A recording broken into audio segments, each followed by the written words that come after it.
Kim Kataguiri está completamente na briga pela Prefeitura de São Paulo.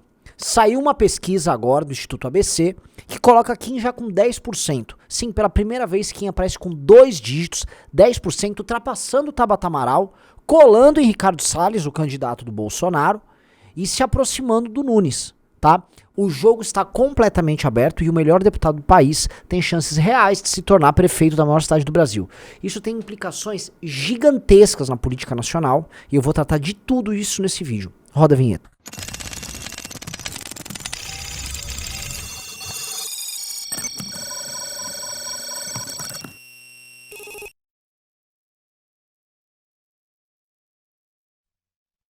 Meus amigos, antes de continuar, falo pra você dos novos valores, tá? O que são novos valores? É esse link aqui. Com este link você se inscreve e nós vamos contactar você para que você tenha acesso, por exemplo, à revista Valete a R$70 por mês. A senha você tem a Valete, o Clube e o Congresso. A 150 Valete, Clube, Congresso, Academia e os outros eventos nacionais que o MBL tem. É um free pass do universo MBL. Assina, vem fazer parte, a gente tá te aguardando nisso aí e com isso nós estamos democratizando o acesso ao universo de informações que todos nós aqui no MBL temos, tá? Se inscreva, porque a gente tá abrindo em, vamos dizer, em lotes. Então, vai lá, se inscreva, nós entramos em contato e vai fazer parte da tua vida isso aí. Conto contigo. Vamos lá, galera. Saiu a pesquisa e eu não vou nem perder tempo, já vou botar os dados na tela. Tome! Em primeiro lugar, nós temos Guilherme Boulos com 29%. Tá? Naquele número clássico que o PT tem. O Guilherme Boulos, em certa medida, tomou o espaço eleitoral do petismo. O petismo não tem nem como pensar em lançar candidato, tá? E já apresenta aqueles famosos 30% clássicos deles, tá? Isso significa que ganha no segundo turno? Não. Mas significa que vai forte, o que é natural. Em segundo lugar, e eu achei essa pesquisa a mais razoável nesse sentido, o Ricardo Nunes com 16. E por que ele tá com 16? Porque o Salles roubou, o Salles retirou dele 12 pontos percentuais. Lembrando que praticamente todo o percentual do Salles ia pro Nunes nesse período, porque houve um endosso praticamente oficial do Bolsonaro ao Nunes. Em terceiro lugar, o Ricardo Salles com 12. E aqui entra um ponto interessante que eu quero colocar pra vocês, tá? Veja, o Salles ficou fora da disputa por bastante tempo, ficou sem ser falado, tal. Ele foi meio jogado às traças e o desempenho parlamentar dele não foi o desempenho mais barulhento de todos. O Salles é um cara discreto, apareceu bem na CPI do MST. Então ele tá com 12%. 12% para um cara que tava, enfim, largado até que não é ruim. Mas isso mostra o quanto ele inviabiliza a candidatura do Ricardo Nunes. E por isso o desespero do Ricardo Nunes em fechar com o Bolsonaro. Entretanto, tem um elemento, uma pessoa que não pode ser controlada nesse jogo. O nome dele é Kim Katsumoto Kataguiri. Este japa que está vindo na tela, ele completou seus 10% agora nessa pesquisa. Um número assustador que coloca ele completamente no jogo. Kim tem 10%, apenas 2% a menos do Ricardo Salles, tá? E ultrapassando ela, Tabata Amaral, com seus 8%.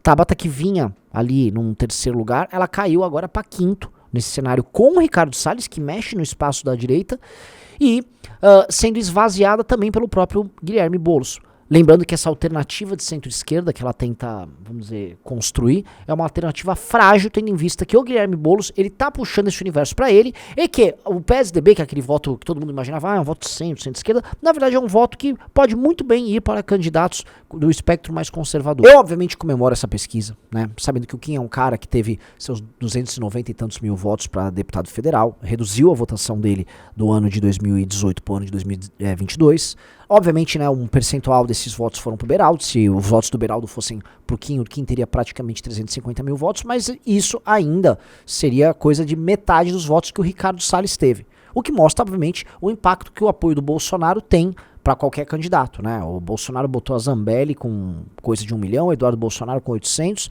e o Salles aí com 600 e tantos. Tá? São todas essas votações muito expressivas ligadas ao carisma do Bolsonaro. Esse ano, obviamente, o Movimento Brasil Livre cresceu, né? O MBL, dado o tamanho dele, fez muito na oposição. Proporcionalmente, nós fizemos muito mais oposição com resultado ao Lula do que o bolsonarismo como um todo. E nós estamos vendo esse aumento de espaço relativo nosso no campo da direita. Ou seja, ao campo da direita e nosso espaço relativo, que vamos supor, era 2%, 3%, ele subiu. O Kim está com 10%, faltando coisa de 10 meses para a eleição, dá o tom de que, tirar a candidatura dele, como às vezes a gente ouve zoom na imprensa, é loucura.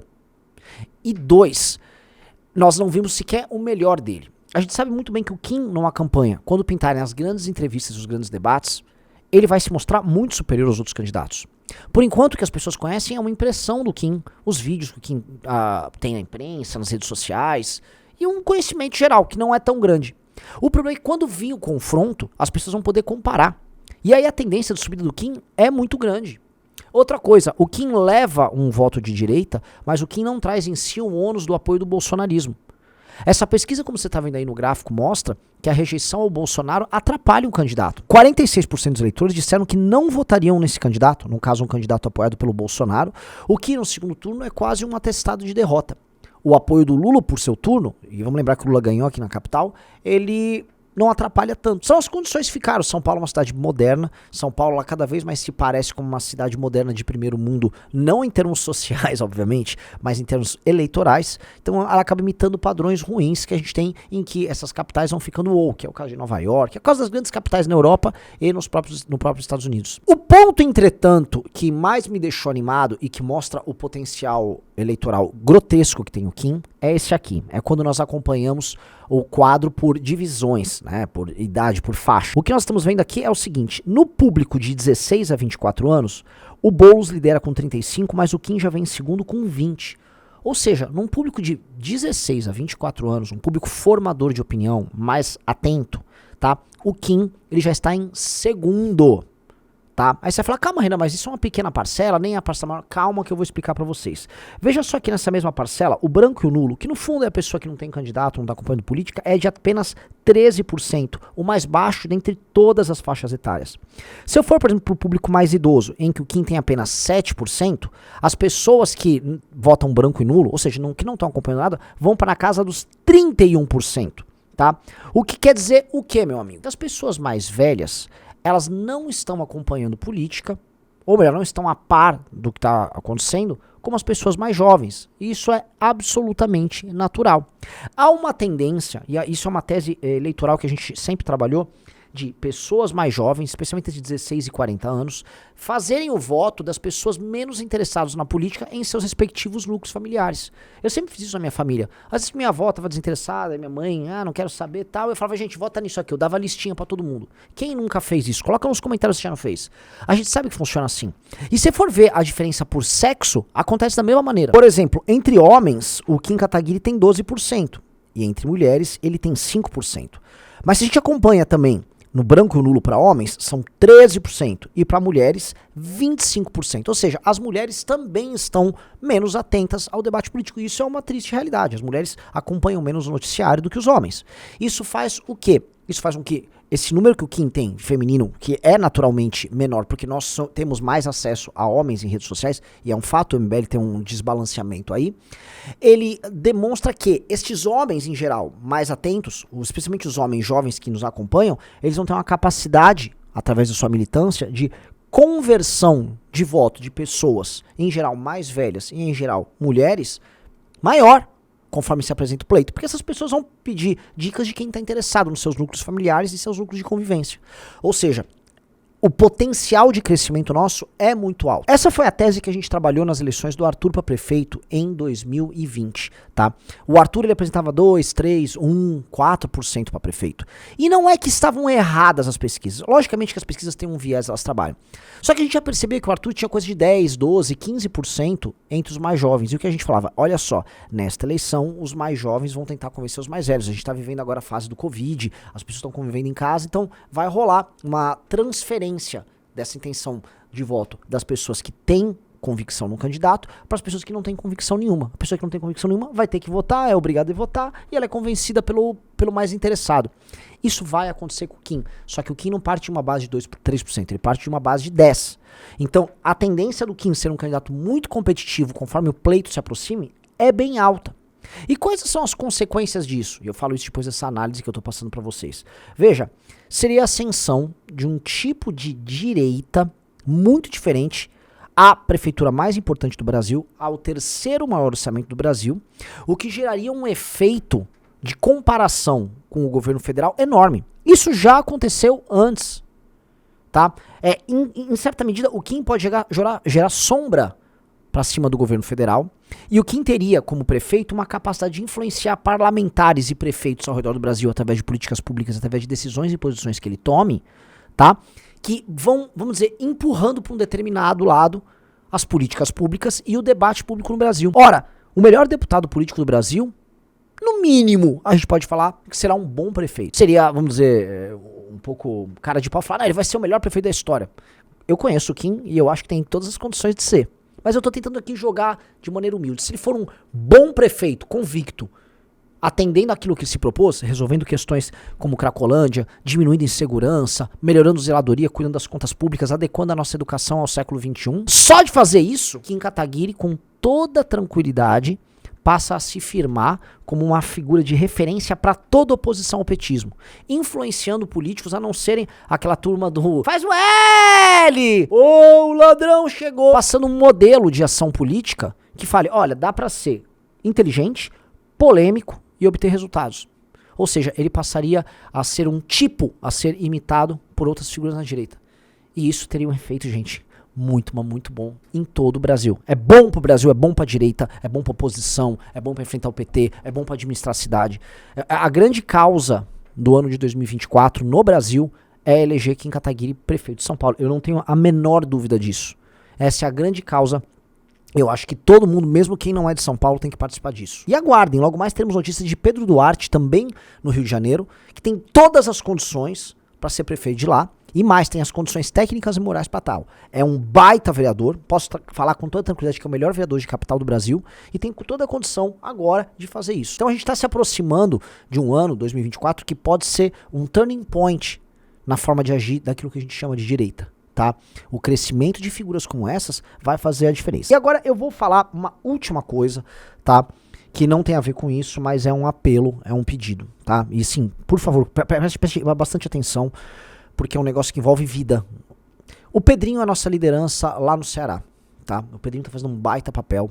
Ele recentemente apanhou da turma do governador, ele tá fiscalizando a Câmara dos Vereadores, a Assembleia Legislativa, ele vai no interior, ele denuncia. Ele tá fazendo o diabo. E lá, aparentemente, as facções, tô falando sério, facção mesmo, vou dar o nome aos bois, o Comando Vermelho tem ligações políticas. E é o primeiro lugar no Brasil em que estamos tendo problemas de líderes, porta-vozes nossos, sendo ameaçados de morte por conta disso. O Pedrinho provavelmente vai ter que sair do Ceará, pelo menos por um tempo, para garantir a sua integridade física. Ele é um garoto ainda menor de idade, que é vítima de ameaças do Comando Vermelho. A gente tá mandando isso pra toda a imprensa, nem toda a imprensa tá querendo dar, mas a gente foi basicamente instruído a tragam luz a esse problema, porque a melhor forma de defesa é também mostrar pras pessoas o que tá acontecendo. É uma forma de blindar ele, tá? Então, por favor, divulguem não só esse vídeo, mas divulguem o Pedrinho, tá aqui o arroba dele, sigam o Pedrinho nas redes sociais. E eu falo isso com, assim, não tô falando, sigam, olha só, ele tá lutando, por favor, não tô sendo um Pablo Marçal de nada, tá? Eu preciso de apoio ao Pedrinho pra uma questão de vida ou morte. Eu tô trazendo o Pedrinho pra São Paulo. O Pedrinho não tá continuando lá em Fortaleza, que eu não quero que o Pedrinho basicamente morra. Eu não quero que a família dele passe isso. É um dos garotos mais talentosos que o MBL já teve. E eu tô começando a ver, vamos dizer, um mundo político, especialmente com a presença dessas facções, muito diferente do que a gente vê aqui, tá? E a infiltração do narcotráfico com suas quadrilhas, com suas gangues no mundo político brasileiro sendo presente de uma maneira assustadora, tá? Então, apoio ao Pedrinho, eu preciso trazer luz a isso, a gente vai gravar mais vídeos, eu tô tentando colocar isso na imprensa, e esse caso é muito grave. Força Pedrinho, um dos melhores comandantes da missão, um dos melhores porta-vozes do MBL, um dos meninos que se formou com as notas mais altas na primeira Academia MBL de todas, mostrando que ele é um talento por si só, e conta sempre com a gente. É isso, galera. Esse foi o meu recado, beijo e abraço pra todos vocês. Vou trazer as notícias boas aqui pra vocês. Vamos lá, notícia boa número 1. Tá vendo esse link dos novos valores? São os novos preços para você ser assinante da revista. Agora você vai poder assinar essa revista por R$70 ao mês. Pagando 30 a mais, ou seja, pagando R$100 ao mês, você tem acesso ao clube, à revista e aos congressos do MBL. E por R$150 você tem acesso a todos os congressos e ainda a academia do MBL, no PEC. Se inscreva lá, porque é o seguinte, a gente vai aumentar a tiragem da revista e prepara a tua assinatura. 2024 é você com a Valete junto. E outra coisa, quer assinar também o clube, não tem cartão, tá meio quebrado, não tem problema. Entra nesse outro link aqui, tá? E aí nós vamos ajudar a você entrar no clube. Literalmente é você no clube. Vamos dar um jeito de você fazer parte do maior clube de notícias e informações políticas do Brasil.